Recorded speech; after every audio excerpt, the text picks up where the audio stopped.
Hello friends, welcome to AQYS YouTube channel. This session is a part of our quick revision series Prelims Atulya. And in today's session we'll discuss about local government. In our last two sessions we discussed about federalism, nature of federalism, features of federalism and the issues related to federalism. So now we know that in our country we have a federal governance structure, and in federal governance structure we discussed that there are two sets of polities: polity at national level, polity at state level. Okay, so this much we know. But in a democracy, two elected bodies are not sufficient, it is not adequate. Why? Because people at the ground level, still we are not very close to the common people. We are not aware of the local problems. We are not aware of the local affairs. So, third elected body at the local level, it is known as the local government. It means the government at district level or at village level. Okay, so now you have the government at national level, at the state level, and the government at local level. So in today's session we'll discuss about this local government. Now before we do that, what is the need of the local government? We have to analyze that. As I said, that we have to understand the problems at the local level. We have to understand the demands of local people, and it is possible when we are close to the local people, to the common people. So it is possible when you have the local government. So people, they can easily approach the local bodies, they can talk to them, they can tell them their problems. So it is very convenient and very easy. That's why it is very, very important to have the local government. Now we'll try to know how this concept of local government has grown in our country. See, if you recall, in our history sessions there was a lecture on Vedic period, and in that lecture we discussed about the local assemblies. Okay, and so assemblies and sabhas were there in ancient times also. Okay, now those assemblies and sabhas took the shape of panchayat later, panchayats. Okay, and these panchayats would take decisions at the village level, at the district level. Okay, so ancient times we saw assemblies, then we saw panchayats, and in modern times, if you recall, you might have studied in modern history that Lord Ripon took the initiative of creating the elected bodies at local level, at village level, and these bodies were known as local boards. Local boards. So just let me just repeat one more time. Earlier local assemblies, sabhas we saw, after that panchayats, and after that local boards which were created by the Lord Ripon. Okay, now these local boards, these local bodies were not that effective, these were not that efficient. That's why Indian National Congress urged for more recognition, okay, more importance to these elected bodies. As a result, Government of India Act 1919 provided more recognition to these bodies. So more panchayats, more bodies were established in number of provinces. Now 73rd 74th Amendment Act, these two amendments are very, very crucial. We'll study that, but before that you must know that constitution, when the constitution was prepared, the subject of local government, it was assigned to state governments. Okay, so state government would handle the issues related to local government. Okay, but this local government, this subject of local government was not given the adequate amount of importance. So need was felt for more recognition, for the constitutional status. As a result, in 1989, Remember this committee, it is very, very important. P.K.Thungon committee. It recommended the constitutional recognition for the local government bodies. Okay. Although before that, time to time, so many committees were formed. We have Balwant Rai committee, it was formed, and after that Ashok Mehta committee was formed. This Balwant Rai committee, it recommended the 3-tier structure for Panchayati Raj institutions, and in fact the recommendations of this committee were adopted by the Rajasthan for the very first time, and these recommendations were adopted by other states also.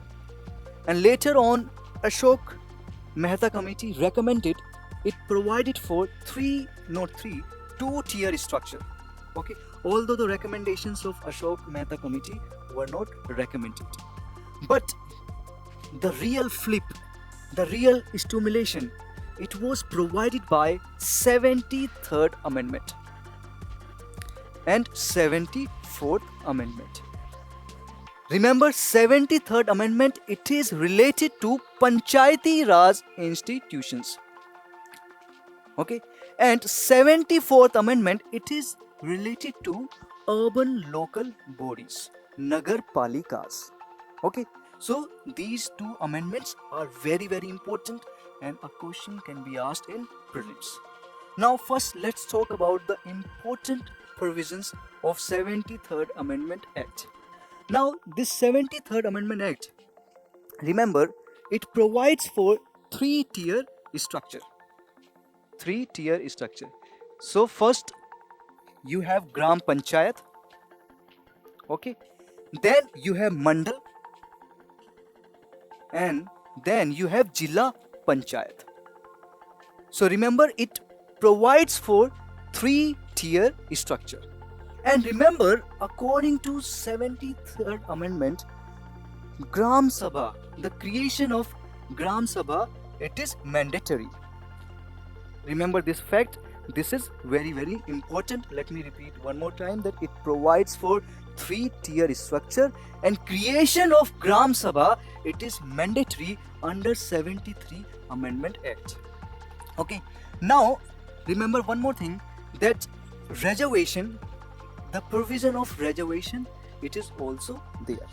So what are those provisions? So 1/3 reservation has been provided to women. Okay, remember 1/3 provision is there at all levels.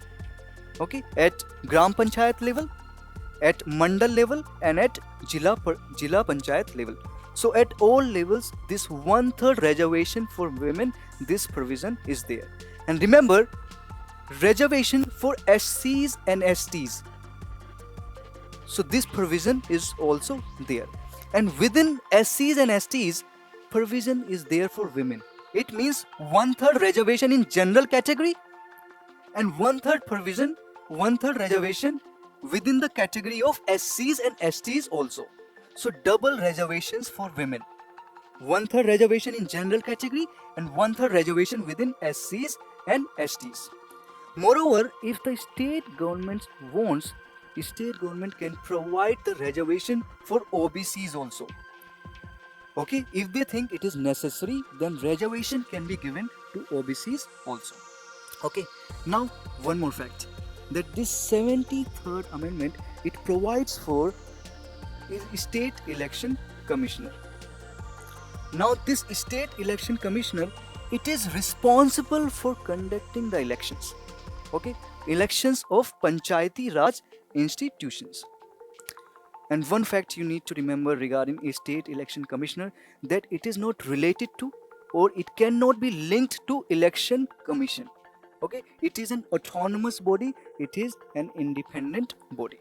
And before this state election commissioner, before this 73rd Amendment, state administration would handle the elections. But after 73rd Amendment, now we have state election commissioner, which is responsible for conducting the elections at the local level. Now the next provision is about State Finance Commission. See, so distribution of revenues from state to local bodies. This distribution of revenues is taken care of, is managed by the State Finance Commission. Okay, so it examines the need for revenues by local bodies and what should be the distribution, how much should be given by the state government to local bodies. It is managed, it is handled by the State Finance Commission, and this State Finance Commission, it is appointed once in every 5 years. So this fact is also important. Now remember, there are some areas which are inhabited by Adivasis. So the provisions of 73rd Amendment, these provisions could not be extended to these areas. So in these areas, these provisions are not applicable. So that's why we have a separate act for these areas. This act is Panchayat Extension to Scheduled Areas Act 1996. And this act was enacted on the recommendations of Bhuria Committee. Remember Bhuria Committee. This fact is also important and can be asked in prelims. Bhuria Committee. So some areas which were inhabited by the Adivasis, in those areas the provisions of 73rd Amendment, these are not applicable. We have a separate act which was enacted in 1996. Okay. See, the idea behind the separate act is to ensure that we have to protect the traditions, customs of these areas while keeping in mind the development at local level. So a separate act was needed to sort of take care of this need. Okay, so just remember this act, 1996 PESA Act. This is also very, very important. Now we have included one slide on PVTC. See, in the recent years we have seen so many questions have been asked from this topic, and this is very, very important. Be it prelims or mains, this topic is extremely important. So remember about PVTC. This is a category of least developed tribal groups. Okay, so least developed tribal groups, they have been put in this PVTC's category. Okay, and it was recommended by Debar Commission. And remember, there is a criteria. This is very, very important. Okay, the government of India follows the certain criteria to classify these PVTCs, and these criteria are very, very important. There might be a question in prelims. Okay, so you can revise, you can download these notes, and remember PVTCs, these are very, very important. Do not forget to revise this topic. Okay, and you can download these notes and you can expect at least one question from this topic. Local government has always been very important from the mains as well as prelims perspective. And if you have liked our initiative, you can subscribe our YouTube channel for more such videos, and you can follow our social media platforms for daily current affairs content. We upload daily current affairs on various social media platforms like Telegram, Facebook, Instagram. So that's all for today's session. So I'll see you in the next session soon. Bye-bye.